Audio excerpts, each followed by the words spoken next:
নমস্কাৰ ছাত্ৰ-ছাত্ৰীসকল, সকলোকে বিজ্ঞান ফৰ চেনেলটোত স্বাগতম জনাইছোঁ। মই তোমালোকৰ কাৰণে লৈ আহিছোঁ এটা নতুন ভিডিঅ'। এই ভিডিঅ'ত মই তোমালোকক অসম জাতীয় বিদ্যালয়ৰ ক্লাছ 7ৰ অনুশীলনী 3Bৰ 2 নং প্ৰশ্নৰ প্ৰথম 6টা অংক সমাধান কৰি দিম। বাকি অংক 4টা তোমালোকে নেক্সট ভিডিঅ'ত পাই যাবা। এতিয়া আমি 2 নং প্ৰশ্নটো সমাধান কৰোঁ। চোৱা 2 নং প্ৰশ্ন তোমাক কি দিছে যে সমাধান কৰা। কেৱল ইয়াৰ পৰা আমাৰ যিটো চলক আছে চলকটোৰ কেৱল মানটোহে বাহিৰ কৰিব লাগে।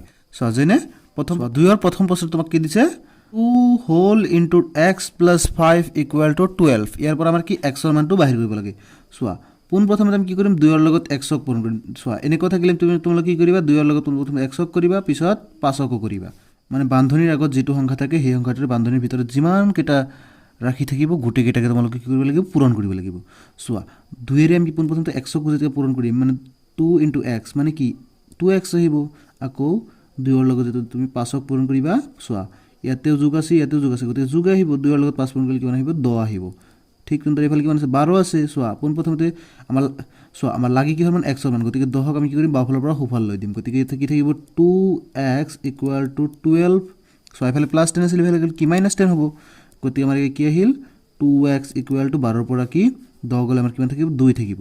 গতিকে কি চোৱা 2x equal to 2, গতিকে আমাৰ x ৰ মান লাগে 2ক আমি কি এইফালৰ পৰা সেইফাল দিম। এইফালে চোৱা কি হৈছে পূৰণ, এইফালে গ'লে কি হ'ব হৰণ, মাজত কোনো চিহ্ন নাই মানে পূৰণ। গতিকে আমি কি x equal to কি লিখিম 2/2। 2 এৰে 2ক কেইবাৰ যায় এবাৰ যায়, গতিকে আমাৰ x ৰ মান কি আহিল 1 আহিল। নিশ্চয় তোমালোকে এই প্ৰশ্নটো বুজি পাইছা। 2ৰ 2 নং প্ৰশ্নটো সমাধান কৰোঁ। চোৱা এটা কি আছে আগৰ দৰে 3 ৰ লগত কি p পূৰণ হ'ব, গতিকে কি আহিব 3p আহিব।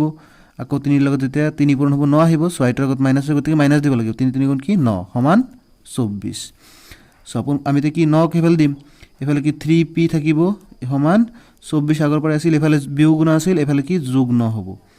তেনে কি থাকিব 3p ইকুৱেল টু চোৱা 24 লগত 9 প্লাছ কৰিলে মানে 24 লগত 9 যোগ কৰিলে আমাৰ কিমান আহিব 33 আহিব।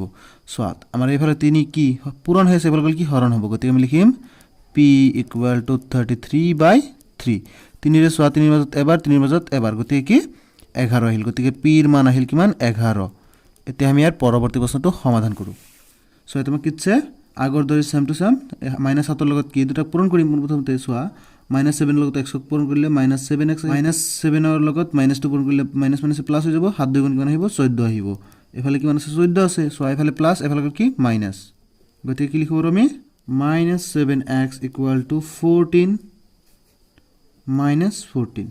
গতিকে কি থাকিল -7x equal to আহিল কি 0। সো এফালে 7 কি পূৰণ আমাৰ কি x ৰ মানহে লাগে, 7ক এইফালে দিম। গতিকে এইফালে কি পূৰণ, এইফালে গ'লে হৰণ। গতিকে x equal to কি আহিল 0 - 7, 0/-7। 7ৰে 0 কি 0 বাৰ যাব, গতিকে x ৰ মান কি আহিল আমাৰ 0 আহিল। এতিয়া আমি ইয়াৰ পৰৱৰ্তী প্ৰশ্নটো সমাধান কৰি ইয়াত আমাক কিছে 4 + 2 whole into x - 1 equal 5 - x। চোৱা আকৌ তোমালোকে এই দুটা যোগ কৰি নিদিবা। চোৱা 4 + 2 ইয়াতে 6 নিলিখিবা, কিন্তু এই 4টো বেলেগ, আকৌ ইয়াতে চোৱা 2 পূৰণ হৈ আছে। এটোৰ লগত পূৰণটো আমাৰ কি আগত কৰিব লাগে। তোমালোকে নিশ্চয় জানা বডমাছ ৰুলটো নিশ্চয় জানা, BODMAS এটো নিশ্চয় জানা। পোন প্ৰথমতে চোৱা আমাৰ ইয়াতে কি আছে বি ফৰ ব্ৰেকেট। পোন প্ৰথমতে ব্ৰেকেট কিবা থাকিলে ব্ৰেকেটটো কৰিব লাগে। ইয়াতে যেনেকুৱা ব্ৰেকেট আছে, তাৰপিছত অফ এটো কি ৰৰ দৰে কাম কৰে। ৰ মানে কি পূৰণ। তাৰপিছত এটো কি ডিভিজন, ডি ফৰ ডিভিজন মানে হৰণ, এম ফৰ মাল্টিপ্লিকেশ্যন মানে হৈছে পূৰণ, এ ফৰ এডিশ্যন মানে যোগ, তাৰপিছত কি সাবষ্ট্ৰেকশ্যন মানে বিয়োগ। পোন প্ৰথমতে ব্ৰেকেট, তাৰপিছত ৰ থাকিলে ৰৰ কাম কৰিব লাগিব, তাৰপিছত হৰণ থাকিলে হৰণ, তাৰপিছত যদি পূৰণ থাকে পূৰণটো আগত, তাৰপিছত যোগ, তাৰপিছতহে একেবাৰে শেষত বিয়োগ। চোৱা তেনেহ'লে আমি আগতে যোগ কৰিব নোৱাৰোঁ, আগতে কি কৰিব লাগিব পূৰণ কৰিব লাগিব। চোৱা ইয়াতে পূৰণটো কৰি ল'ম। গতিকে 4টো এনেকৈ থাকক, যোগ 2 ৰ লগত x পূৰণ কৰিলে কি 2x। ঠিক তেনেদৰে 2 ৰ লগত যে -1 পূৰণ কৰিলে কি আহিব -2 আহিব ইকুৱেল টু 5 - x। চাবা আমি কি কৰিম x-ক আমি বাওঁফালত আনিম আৰু বাকী সংখ্যাকেইটাক আমি কি সোঁফাল লৈ দিম।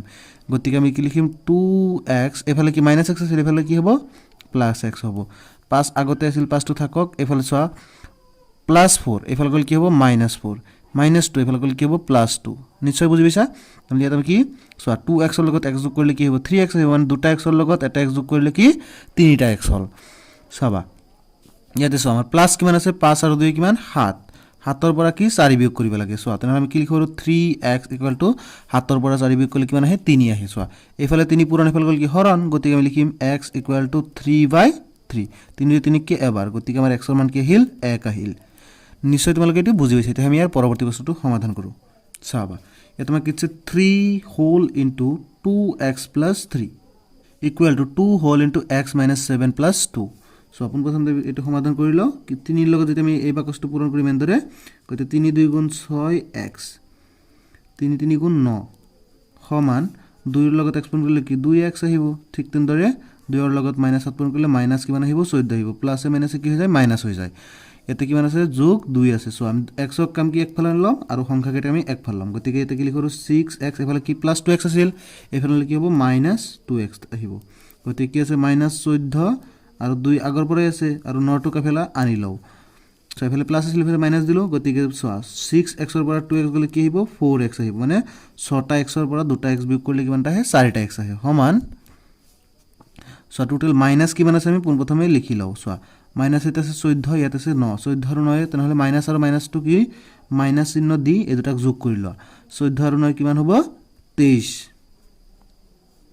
যোগ কিমান আছে 2 আছে সবা তেনহলে কি লিখো 4x ইকুয়াল টু মাইনাস 23 গতিকে মাইনাস টু ডাঙৰ মাইনাস দিলা 23 ৰ পৰা 2 গলে কিমান আহিব 21 আহিব এফালে কি 4 পুৰণ এফালে গলে কি হৰণ গতিকে আমাৰ কি হিল x ইকুয়াল টু -21/4 নিশ্চয় তোমালোকে বুজি পাইছা এতিয়া আমি ইয়াৰ পৰৱৰ্তী প্ৰশ্নটো সমাধান কৰো সো এটা আমাক কিছে 23 - 3 whole into y - 1 equal to 14 - 8 whole into 4 - y আগৰ দৰে এতে যোগ বিয়োগ নকৰিবা পোন প্ৰথমতে পূৰণটো কৰি লোৱা সবা এটা আমি কি লিখিম 23 ইনটু -3 লগত y পূৰণ কৰিলে -3y আহিব সো মাইনাস মাইনাসে পিছৰটোত কি হ'ব মাইনাস মাইনাসে প্লাস হৈ যাব 3 ৰ লগত এক পূৰণ কৰিলে কি 3 14 ইয়াত আছে 14 বহাই দিলা এটা সো -8 ৰ লগত 4 পূৰণ হলে কি হ'ব 8 4 গুণ কিমান 32 মাইনাস মাইনাসে শেষত আগৰ দৰে কি প্লাস হৈ যাব আৰু 8 ৰ লগত যদি y পূৰণ কৰিবা কি হ'ব 8y আহিব ঠিক আছে এতিয়া সোৱা আমি y কেটাক এক ফাল লম আৰু সংখ্যা কেটাক কি এক ফাল লম গতিকে এতে কি আছে -3y আছে থাকিব দিয়া এইটো এফালৰ পৰা এফাল আনি লোৱা গতিকে এফালে কি প্লাস আছিল এফালে কি মাইনাস হ'ব গতিকে -8y লিখিব পাৰা ইকুয়াল টু 14 - 32 এইটো আগত আছিল লিখি ললা তাৰপিছত 23 এফালে প্লাস এফালে কি মাইনাস হৈ যাব 3 এফালে প্লাস এফালে কি মাইনাস হৈ যাব ঠিক আছে গতিকে সোৱা এতে -3y আৰু -8y সোৱা তাহলে দুইটাত মাইনাস মাইনাস দি ললো 3 আৰু 8 কিমান 11y লিখি ললা সমান সোৱা যোগ কিমান আছে লিখি লোৱা বিয়োগ কিমান আছে লিখি লোৱা গতিকে এতে কিমান আছে 14 লিখি ললা এতে বিয়োগ টোটাল কিমান আছে চাই লোৱা ইয়াতে সব প্ৰত্যেকটোতে বিয়োগ আছে আমি এটা বিয়োগ দিম আৰু সংখ্যা কিটাক যোগ কৰি দিম চাবা কিমান হয় 32 23 আৰু কি 3 সোৱা 3 3 6 2 8 আৰু কিমান 5 গতিকে 58 গতিকে আমি কি লিখৰ -11y ইকুয়াল টু সোৱা এটো ডাঙৰ গতিকে মাইনাস চিহ্ন দিয়া 58 ৰ পৰা 14 গলে কিমান 44 গতিকে লিখি ললা সো এফালে -11 কি পূৰণ হৈ আছে এফালে গলে কি হ'ব হৰণ হ'ব গতিকে আমি লিখিম y equal to -44/-11 minus minus cancel 11 ৰ 44ক 4 বাৰ গতিকে আমাৰ আহিল কি y ইকুয়াল টু 4 তোমালোকে নিশ্চয় অংক কেটা বহুত ভালদৰে বুজি পাইছা যদি বুজি পাইছা নিশ্চয় ভিডিওত লাইক কৰিবা কমেন্ট কৰিবা তোমালোকৰ লগৰে বন্ধু-বান্ধৱীসকলৰ লগত ভিডিওটো শেয়াৰ কৰিবা আৰু যদি তুমি চেনেলটো প্ৰথম আহিছা তেনে নিশ্চয় চেনেলটো সাবস্ক্ৰাইব কৰিবা আৰু কাষত থকা ঘণ্টা বাটনটো দবাই দিবা পৰৱৰ্তী ভিডিও নটিফিকেশ্যন তুমি সোনকালে পাব পাৰা ধন্যবাদ